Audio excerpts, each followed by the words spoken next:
why I put my hand over my face. Well, that's because there are so many missing and murdered Native Americans. They don't have a voice either. Sure, they get heard more than the homeless, but only just barely. Even with so many people speaking out for them, they're still not making much progress. It's not just the pipeline. I helped to ferry supplies up there. Here, there's a place that doesn't have any water. This is the United States of America, and these are third world countries within our own. I say our because the first two words at the very top of the Constitution are we, the. First three words, we the people.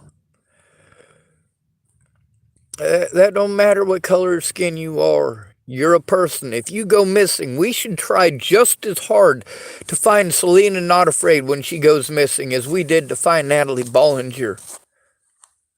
Or as we did to try to find Gabby Petito.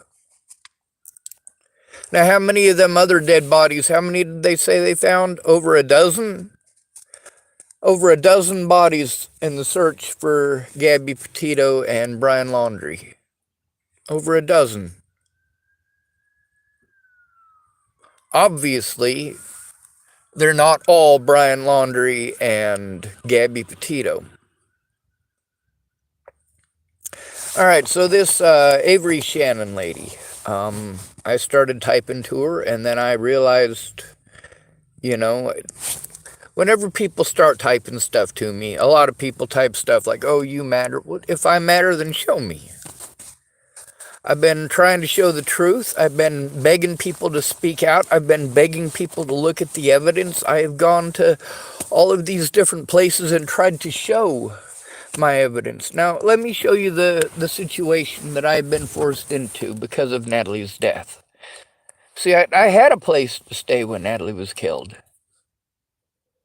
What I didn't count on was my vehicle breaking down, Ken and Leah stealing all of my money. I had to make a choice between low income in Chapel or living at Ken and Leah's. I couldn't pay rent at both, and I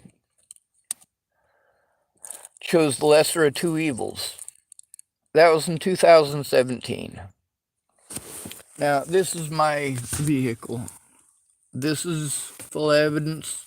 This is full of evidence. There's also bags of garbage. I've been living in my car for 4 months. There's nowhere to throw away trash. I try to take out a bag or two, and my back isn't too screwed up.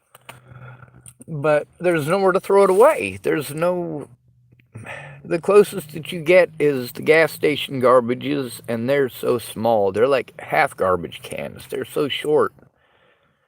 I guess you'd have to see the display in order to understand it. But yeah, this is what I've been forced into. There's all these sites, and there's literally hundreds of them. This lady looking into the Natalie thing, it's not any different than any of the rest of these.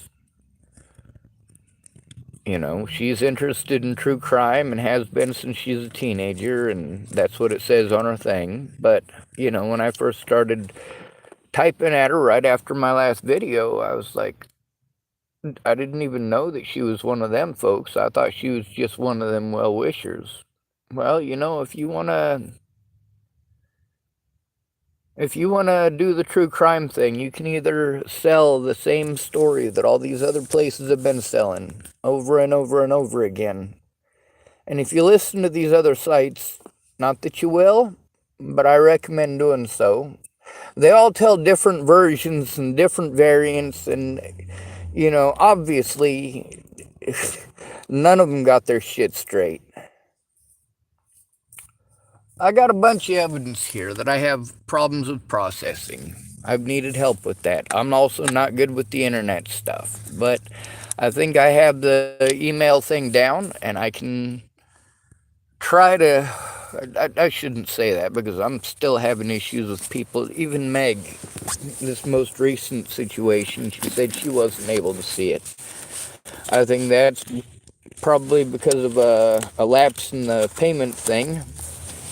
That that they wiped my Google thing and basically just allowed like 5 gigabytes or 25 gigabytes. I don't know what it is. The number they start you off with for free, and all the rest of it's basically either locked or been destroyed. And I don't know which because, like I said, I'm not a computer guy. My voice hasn't been heard. I've been speaking out for years.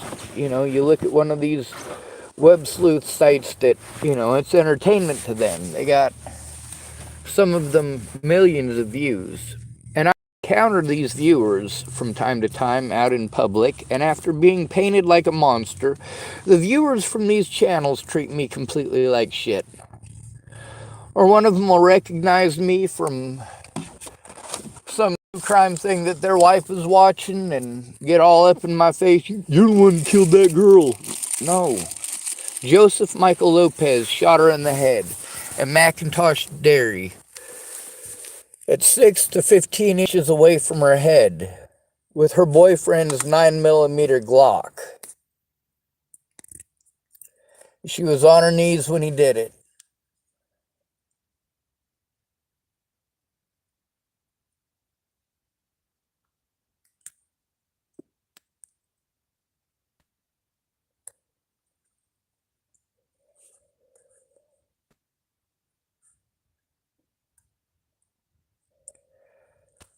That makes me wish that my heart would stop every single time. Every time I think to myself, I can't see my older brother because of this. I can't see my little sister because of this. I can't see any of my friends because of this. And none of them even cared to understand why. The more they ignored it, the more these predators were able to do whatever the fuck they wanted. My own family didn't care. My mom was too busy serving 3 child molesters. Andrew Witcher, who moved into her old house. Meanwhile, my little sister's got to live at somebody else's house in a camper trailer in the backyard, and it's not a safe situation.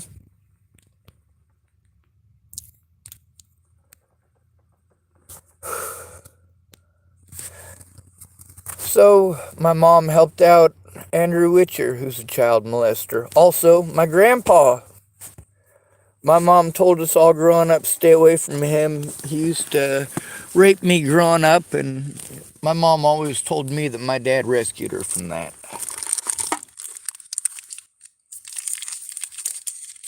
There are certain things that you don't do. There are also certain things you don't accuse a man of doing unless he fucking did them. And you don't accuse a woman of doing those things either, unless they did them. I'm overwhelmed, and part of my issue is a communication issue. A lot of people want to assume that autism is the same as schizophrenia or dementia or things like that. So maybe this Avery Shannon lady will be willing to look at evidence. I'll get to show her the stuff with at least some of these people so she knows what's really been going on. How horrible people were and are. And how many of those people that never came forward about the abuse that they were going through at the hands of these people. A lot of people who claimed to be professionals that weren't. And then later on, those people got to slander me in court.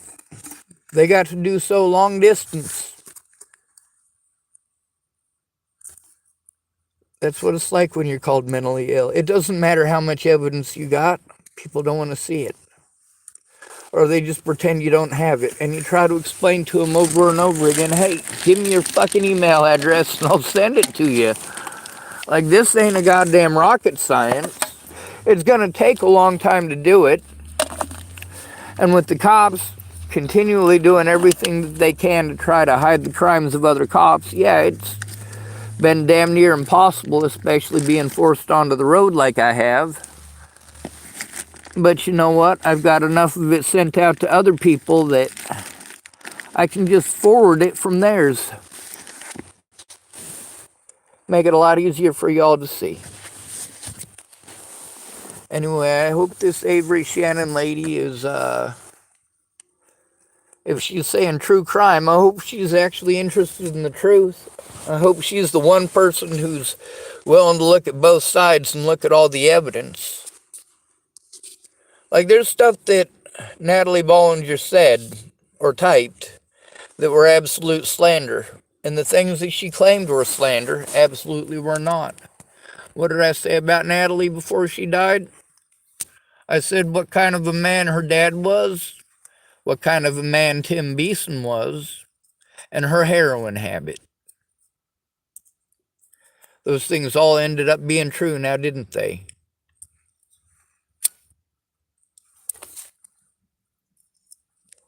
Was she on heroin? Yes, she was. A lot of people didn't want to get involved once they were already involved, and they wanted to hide like rats. Especially after you get painted like that. See, these people didn't want to understand what the police had done to me.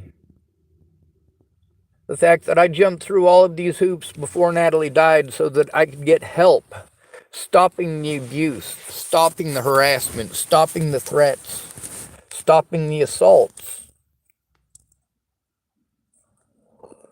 And Natalie herself even said that we never had that kind of a relationship. Her own words on her last public post.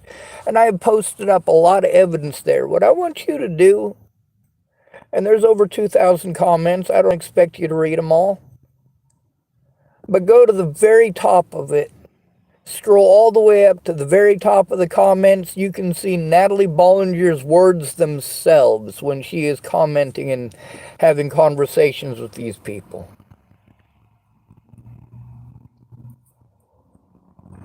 You can see things because a lot of those people are predators of mine. They're people who wanted to accuse me of doing things that I didn't do, and Natalie said on there that I didn't do those things.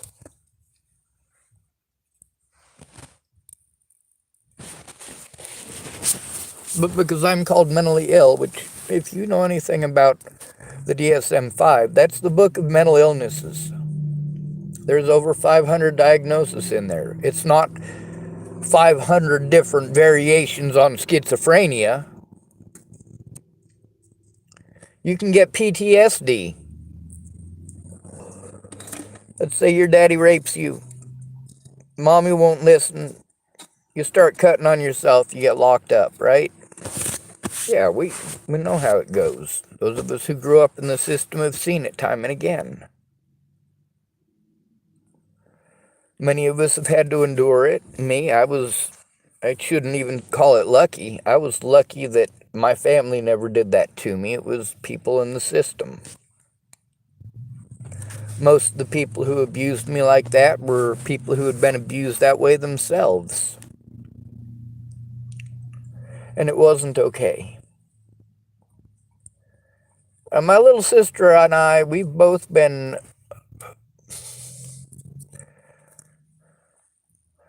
through a lot of hell while my mom protects the actual predators.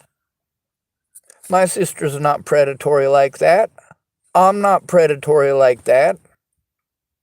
Tara does not sell drugs. I do not sell drugs. Now, it's some of these people I know who are addicts, and after them listening to the conversations with me and my little sister and watching the videos, you know, they're pretty set on believing that my sister's on drugs, meth in specific. And from what Tara was telling me, there's Riley Sr. and Ed were both telling her that people are claiming she's selling drugs or something like that out there. So, I mean, I don't know what to think.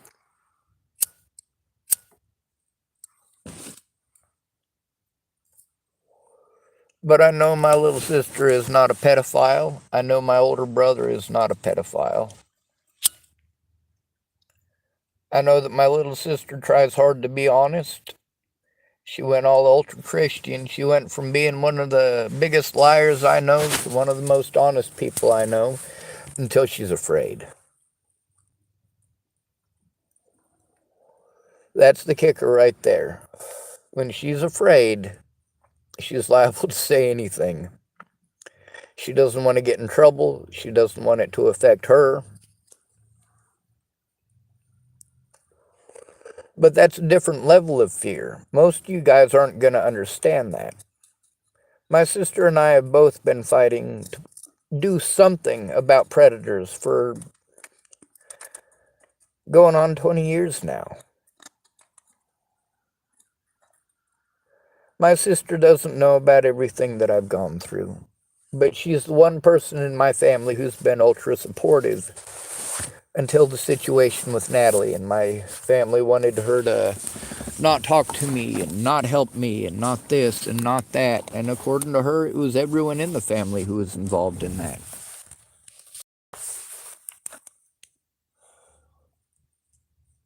Why are people so afraid of the truth being shown?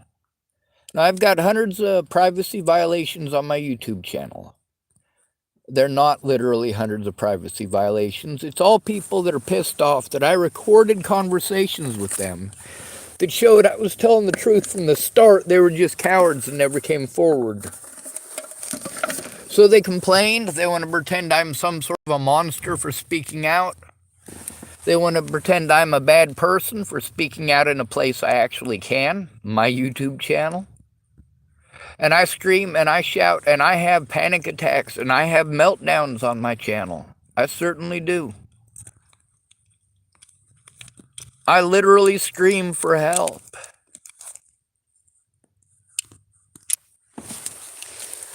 I tried being nice about it in the beginning.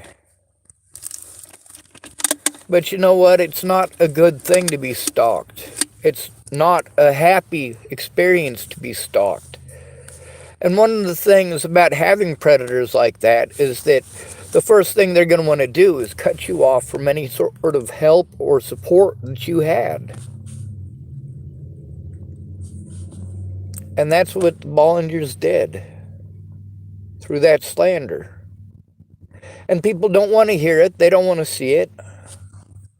The people who actually care are the ones who mostly are my predators.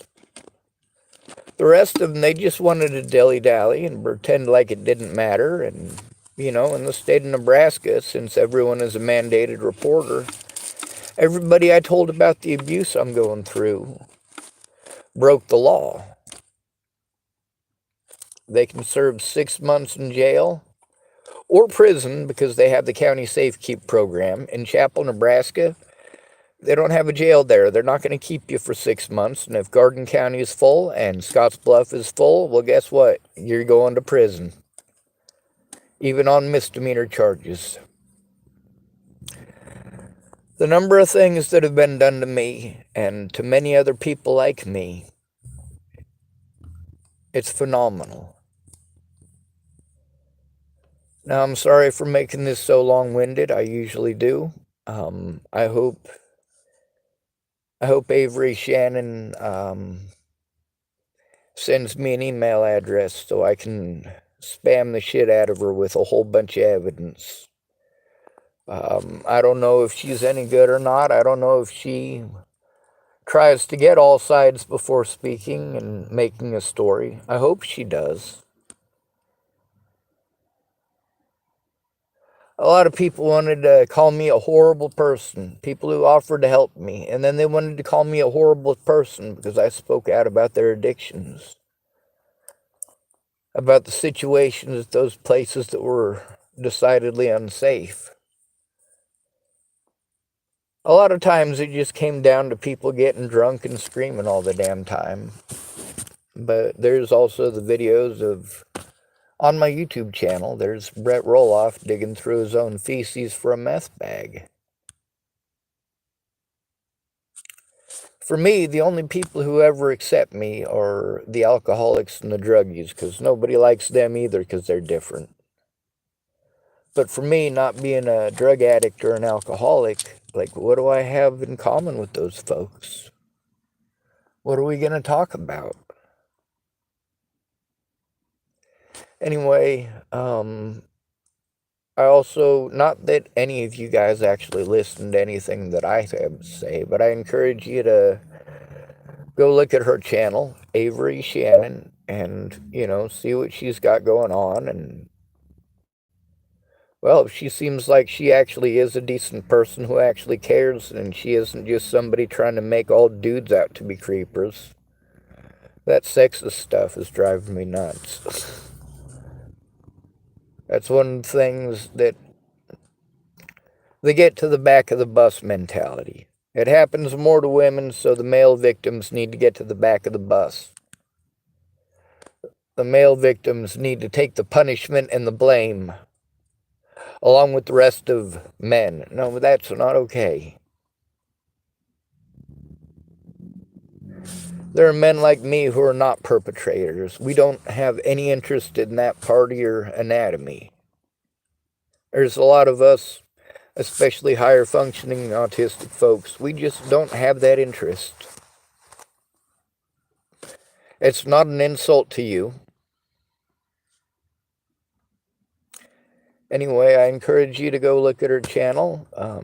If you like what she does, I suppose share it. Although I think the true crime thing, unless it's the truth, the whole truth, and nothing but the truth, it shouldn't be done. Especially when these people have access to actual evidence. They have access to look at things that, well, that show these other web sleuth groups and true crime sites are completely full of shit.